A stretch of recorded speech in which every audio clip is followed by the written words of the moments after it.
Hey, we're back. And hopefully, this time when Bonnie arrives, now that you all know that Bonnie is a special guest, hopefully everything will be working on her end. Okay.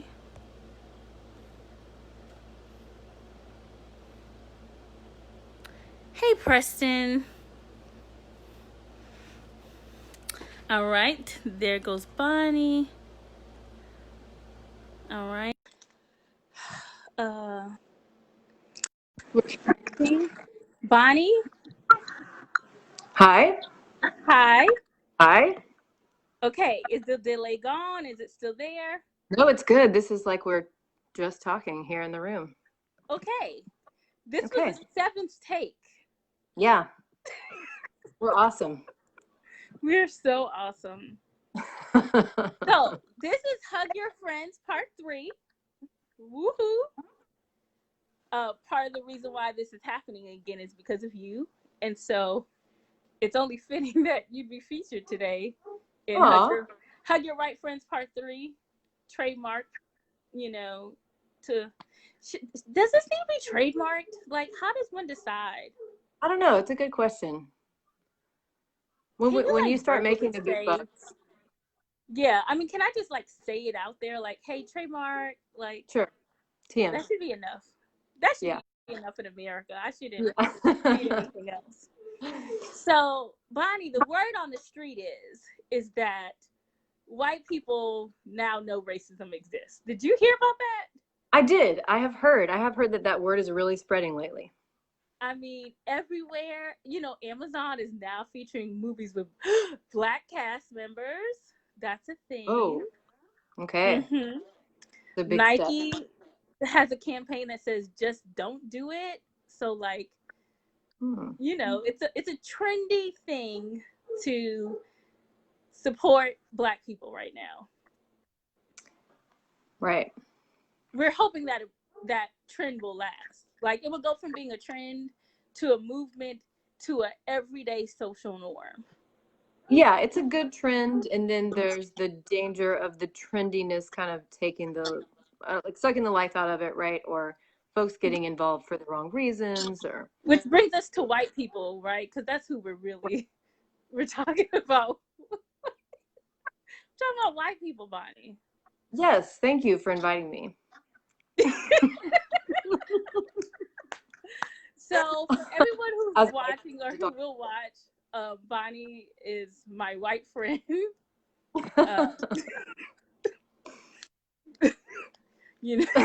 Thinking about all those terrible people who go around saying I have a Black friend, and I did that. I'm sorry for tokenizing you, Bonnie. But that's okay. I accept it. Yeah.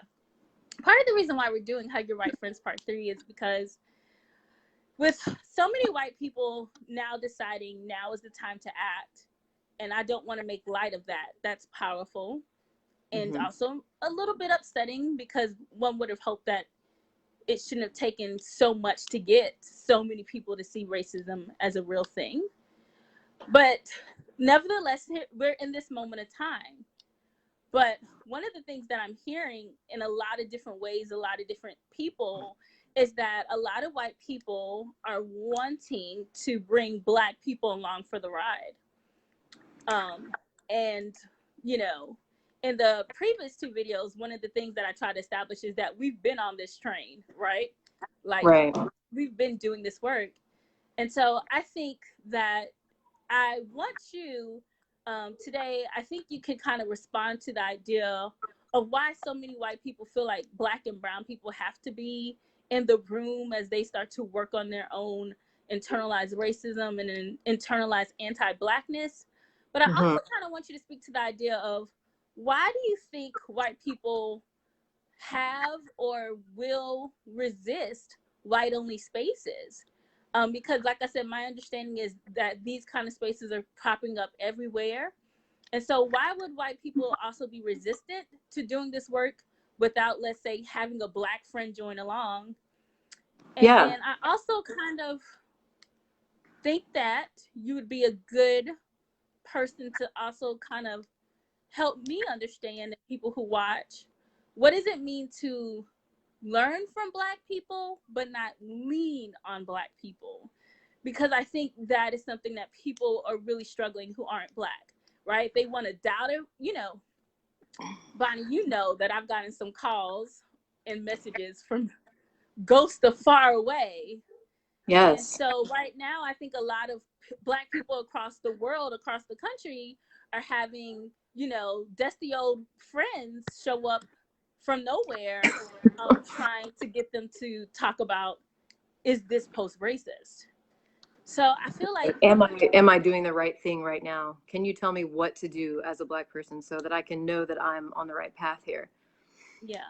And so I'm bouncing all of that back to you, because you know, my position is, this is not my work, but it's yours. It's your work. So Thank I you for will this have homework created assignment. space for you to talk about all those things. And once you talk about all those things, maybe I can join you later. Great. I'm gonna Got watch it. you. Okay. All I right. know. Bye. Okay. Bye. Okay. Thank you so much, Kina, for this awesome homework. Maybe you'll just Okay. stay leering at me from above. It's great. I know. I might have to just loom above you, because Okay. I'm so scared to like leave now. I know. Lest we mess it all up again. So, you know, this in part, this conversation comes from a lot of conversations that we've been having. And I thanks so much for your endless, you know, friendship and education and invitation to do some of this work in public, which I find really just intimidating, right? Like I'm kind of camera shy, but I do feel like I'm called to do it as we continue moving forward here. But I have observed a lot of white groups forming to talk about their own privilege and to enter the conversation about anti-racism. And I think that that's really exciting.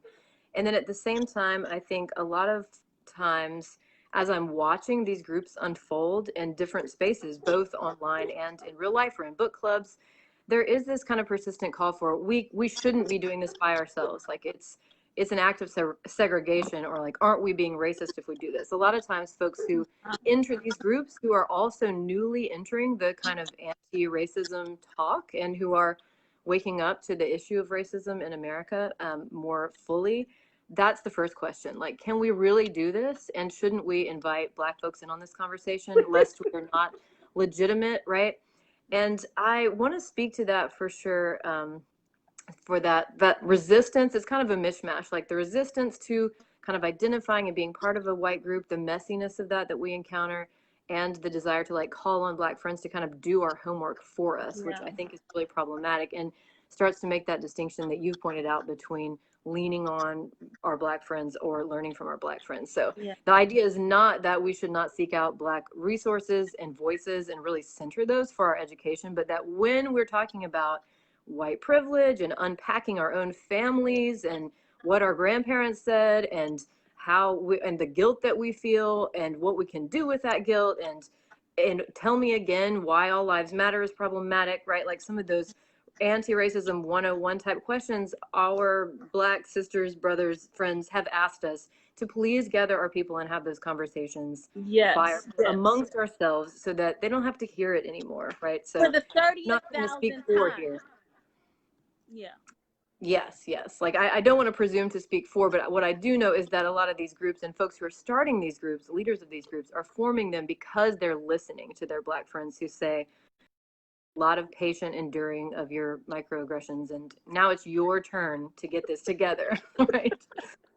So I have just kind of thought about like a list of reasons why I think we resist kind of going into like leaning into those white only groups, hugging our white friends, and at the same time sort of try to reach out to Black friends, maybe inappropriately as these groups form, right? So I think the first thing is that we are unaccustomed to seeing ourselves as white, just period. Like we grow up in a culture that sort of positions whiteness as normal. And so walking into a group where we're calling ourselves white or white women or white friends or, you know, whatever, like white Mississippians or wherever we are, is alarming, especially because we associate, you know, like groups of white people with bad stuff. And that's fair, especially when we walk in like as a new to the conversation and see other white people saying, hey, I'm here because I've learned that I'm racist and I'm trying to unlearn my racism. Then if you're a newcomer to the conversation, you're like, whoa, this is the wrong group for me.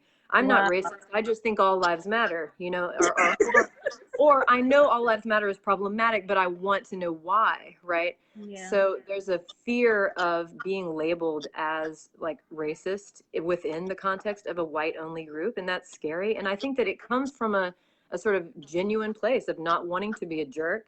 Yeah. And yet, again, I think the whole point is that we are responding to calls from the Black community, that we need to unpack this kind of stuff between ourselves so that we don't further traumatize Black folks or further irk Black folks, you know? Yeah, for real. They're already familiar with our problematic consciousness, so it's our job to kind of do that. And I think it is okay, and it is important to accept and to start seeing ourselves as white, and to know that there are cultural norms that come along with that, and to not be so afraid of kind of examining ourselves as white.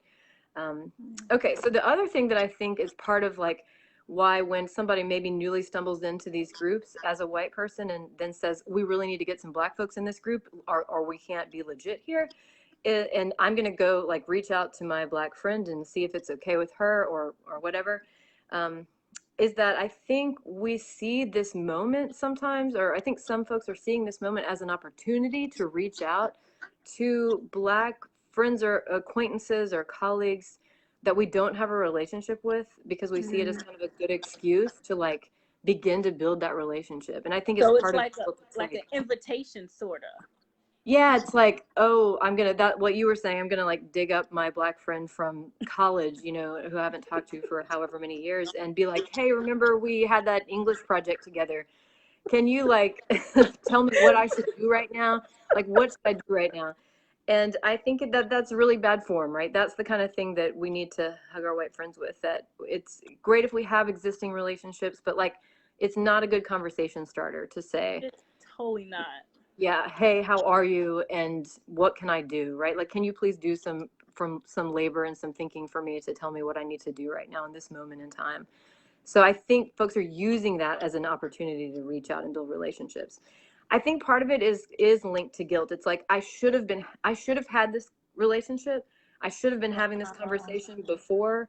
Some of that's more conscious and unconscious, right? But it's like, hey, I just want you to know that I'm one of the good ones, and I am working on this. It's like advertising, right? So Wow. it's linked into another reason that I think we resist, or that we reach out to Black friends here and resist doing these conversations amongst white folks, is a performance of solidarity, a performance of allyship, right? Like, I need validation from you. So I'm going to reach out and say, with my question, maybe, you know, I hope it's not, or maybe it's racism 101, or maybe it's like, help me with my white guilt.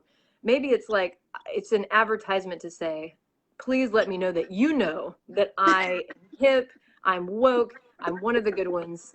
And, you know, we really have to question our motives when we do that reach out, especially when we're not willing to kind of build and do that sorting out of privilege and whiteness within white only groups, I guess. And like, as you were saying, Kina, guilt is not a serviceable emotion, right? Do you want to say that? No, I mean, it's fine. It's not. It doesn't, I mean, I feel like white guilt especially has no service. It's not going to manifest anything long term. Yeah. So if I'm calling you because I'm feeling bad that I haven't maintained our friendship, and I just want you to know that I am working on this stuff, like that's a sort of a light bulb that should into that white space and sort this out. Like, make that confession. Let's talk this out there, right? And it's also putting like the burden on me too, like some kind of like emotional burden on me to make you feel better too, you know? Yes, absolutely. Yes. Can you ensure me, and so that I can tell the public that I have a Black friend? I know we were talking about one of the things that I've seen a lot of, and that I think we should always be wary of, is like thinking of what my Black friend said as kind of currency in these sorts of conversations. Yeah.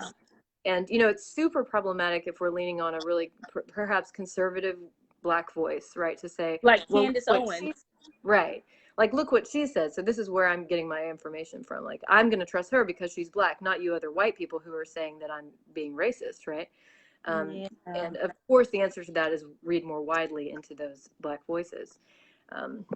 Okay, so there's that. But anyway, another reason I think that is another thing that you pointed out in this context is that, you know, you're asking for a reward when you do that, that's leaning on Black folks, sort of that reach out as advertising. Because the message out there is don't do that, right? Don't ask for a reward. Do the work of educating yourself, pushing back on institutions, turn your guilt into action, turn your guilt into labor. Put your money where your mouth is. Talk to your family members, right? There's a lot of other things you could do with your time. The other reason I think there's a real resistance is that, like, it's an attempt to avoid messiness. Some of these conversations are really messy for some of the reasons that I've mentioned, but it's also messy because there are a lot of people who are entering the conversation as white people at different levels of, like, having done homeworkness. And there's you know, different levels of wokeness. Sure, we could call it that. Yeah, like, you know, who are really coming to sort of sort this out, or because someone invited them and they're curious, and other people who have like graduate degrees in race relations, you know, as you write, like as white people, so who have a lot of language and vocabulary to talk about it, and others who are really kind of just stepping in. And that can be messy, especially when for the 80th time a newcomer walks in and says, like, you know, how can I be privileged if my family is poor? And I have seen in some of these groups white folks sort of, you know, echo some of the things that Black folks have said, like, I'm too tired of this. I somebody else has to handle this. Like, I can't deal with this, with your kind of baby level of anti. You know, I've told you before, I call those the Ramonas. The Ramonas are the woke white people, or the woke white women who are like, I've already read Right Fragility 3 times. Right. It's on my bookshelf. Yeah. If you, it's like, I can't have this conversation with you until you read this book. But if you're someone who's been invited and you are really unfamiliar with the conversation, I feel like that is our target audience here. Yeah. And that is exactly the person whose hand we must hold in these conversations. So, Bonnie, just to be clear, so that you and I understand, but also people who might watch this, we're talking about white people who in some levels feel like they've arrived at the threshold of being an anti-racist. Right. And maybe some of those folks still would acknowledge that they're on a journey of unlearning racism. But there is, I think that is expressed perhaps in ways that they need to notice too. Where, you know, it's like, if it's too tiresome to help the newcomer with kind of questions that maybe even if you find the question sort of offensive, like the All Lives Matter question, it is irksome. It is difficult to kind of go back into that and rake that open. But I think it's on us to develop systems within these groups of saying, like, here's how we're answering this conversation, and that we're not coddling people, sure, but that we are making sure that we understand this as an important part of the labor that we're doing in these white groups, right? Like, because if white people don't do it, then I end up, I mean, not me specifically, but do you get what I'm saying? Like, a Black or brown person ends up having to try to navigate that. And so if it's exhausting for you, imagine how exhausting it is for the person who that is their lived experience. Exactly. Yeah. And so, and there's this danger, I think, of kind of repeating those hierarchies repeating hierarchy, like repeating this sort of superiority, or wanting to sort out superiority, which is part of whiteness, I think, within these white groups, to say, like, I am this upper echelon of white, and you are, you know, I am unwilling to kind of slow down and walk you through this because you have proven yourself to be unworthy, right? So we repeat some of the systems that we're trying to break down. I'm penthouse white, and you are at the bottom of the white. Yes, and therefore are not worth my time, because I think there are certainly there are places for doing more advanced kind of anti-racism labor, if you want to call it that. But honestly, I think some of the most advanced anti-racism labor is indeed to, like, talk to the very folks who don't walk in with that vocabulary, and who walk in kind of resistant, like, I'm not sure about this whole thing, and I don't really, you know, I'm not sure that I agree. I think that is the person who we really want to talk to, and the person who is the person who's one interaction away from being the next Amy Cooper. Right. It's like private message that person, you know, not be too woke for her or for him. Okay, so and then the last reason I want to throw out, I'm sure there's more to mine and all of this stuff, or I think this is the last thought, is that is a trust. I think one of the reasons that it's related to this, that we maybe resist these spaces, is that we're not accustomed to trusting each other. And I think there is an intersection of sort of patriarchy playing a role, particularly in women's groups, where there is this competition that we've talked about of like who's the superior voice here. But yeah, I think we were talking about this earlier, saying that in some cases, because our society is so segregated, that some white people really don't have a chance to speak to Black people at all. And this may be there, or maybe they have a chance, but right, we create worlds around us that are sort of echo chambers of the same race.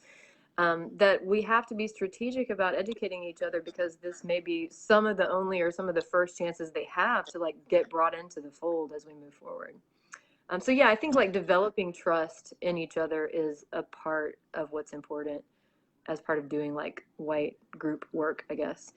So those are kind of some of the whys that I thought about when you asked me the question, and the kind of takeaways for me are like they lead us to the to-dos of like not performing allyship, right? Not doing the woke popularity contest, and really insisting that this is the only morally defensible position. Like showing allyship is not cool. Doing allyship is what we need to do. And to take seriously the calls of Black friends and colleagues and leaders to collect our people and to lean into these white spaces, and to not burden Black folks with some of these sort of entry-level questions about like privilege or what can I do, and really have the grace and patience to answer the questions of white folks who join the group, and say, why is this an only right group, for the like 80th time, that we answer that question, right? Because I think it's the work that we're summoned to do right now, to like not be competitive, and part of that is so that we can unload the labor of teaching white people how to deal with white guilt and fragility, and to see our own privilege and fragility, so that we remove that labor from the backs of our Black friends and colleagues and communities, because we are overdue in taking up this slack.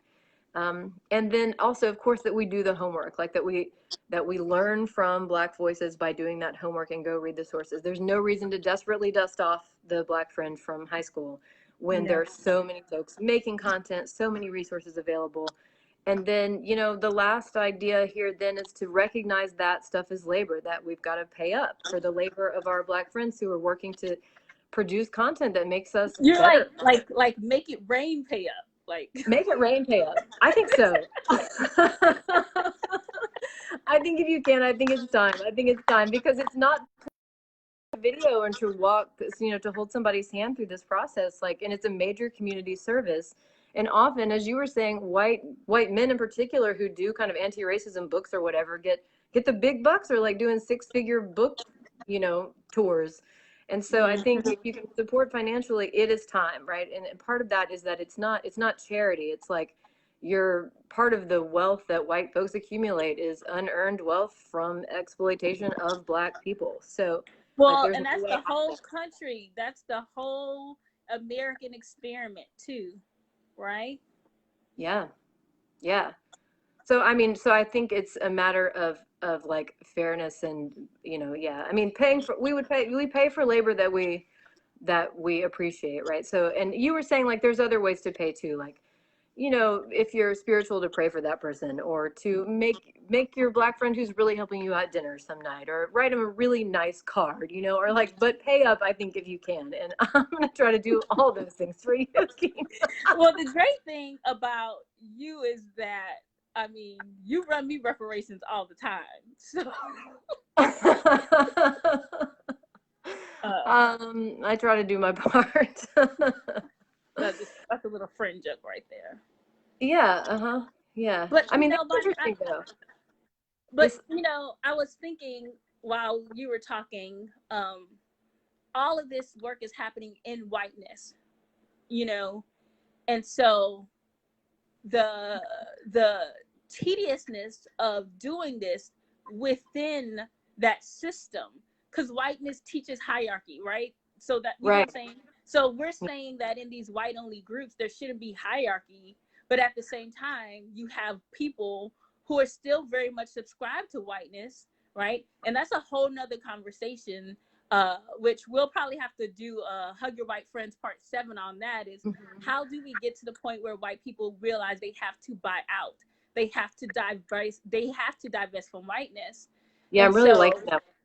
you know what I'm saying? It's like you're trying to become anti-racist, but at the same time, whiteness is so intrinsic to your experience that you end up replicating so many different harmful strategies to negotiate it. I think so. I And some also of think, it's unconscious. go ahead, I'm listening to you. I'm sorry. I'm just echoing that. Like, yes, and some of that is unconscious. Yeah.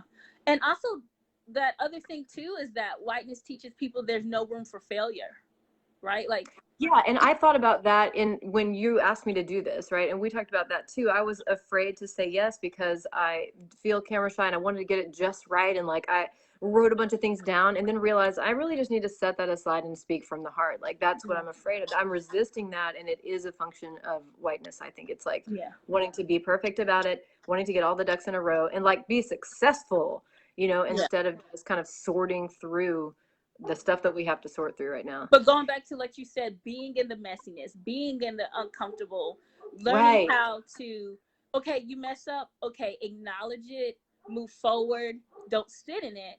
But what we learn in whiteness is if you do fail, cover it up. Cover it up, yeah. And I love some of the posts. Just like, yes. I love some of the posts I'm seeing about you, like part of doing this work as a, some of the posts saying if you're new to this stuff as a white person, part of it is knowing you will mess up on the internet. Like you will say dumb things on the internet and get called out for it. And I think that is so useful to like give oneself permission to mess up and because it's part of owning one's racist consciousness, right? Like yes, heritage though it may be, it's part of taking responsibility for it, is not allowing fear to silence us, which so many have said. Yeah, it's really easy to do that. I appreciate you in this chat space, but also in real life.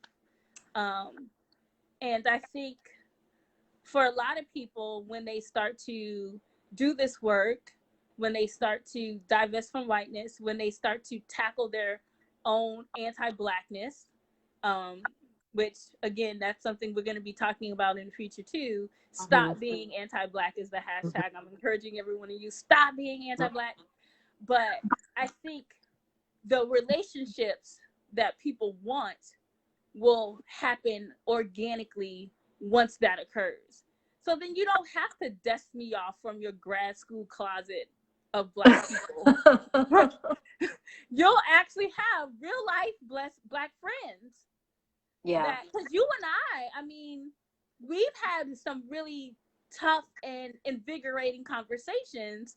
I mean, about all types of things, But I'm just saying, like, but that didn't come about because I was like, ooh, I'm going to befriend Bonnie. I need a white friend, or vice versa. Well, that's what happens in intimacy.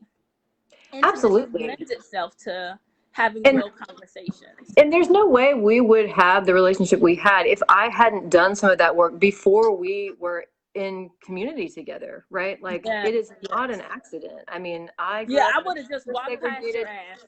There's I mean, I could go on and on about the ways that I grew up with racism all around me, and really did a lot of thinking and work and reading and exposure and intentional kind of clunky reaching out, right, to Black folks in order to in order to get and I mean, Bonnie, this might be an important part to make in a video.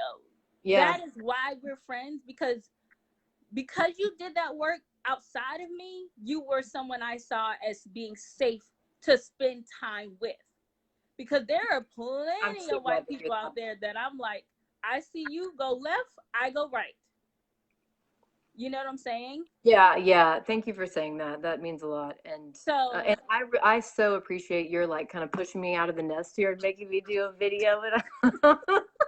And I mean, all of our conversations, but I mean, that's I don't know. It's, to me, it's like, I want to say validating, but on the other hand, I feel like it should just be basic, right? It's like, because that's not guaranteed, and I think that's another thing be guaranteed. We didn't talk about, but it's not guaranteed. You might do this anti-racism work as a white person, and guess what? At the end of the day, Black people still may not fool with you, and you need to be okay with that.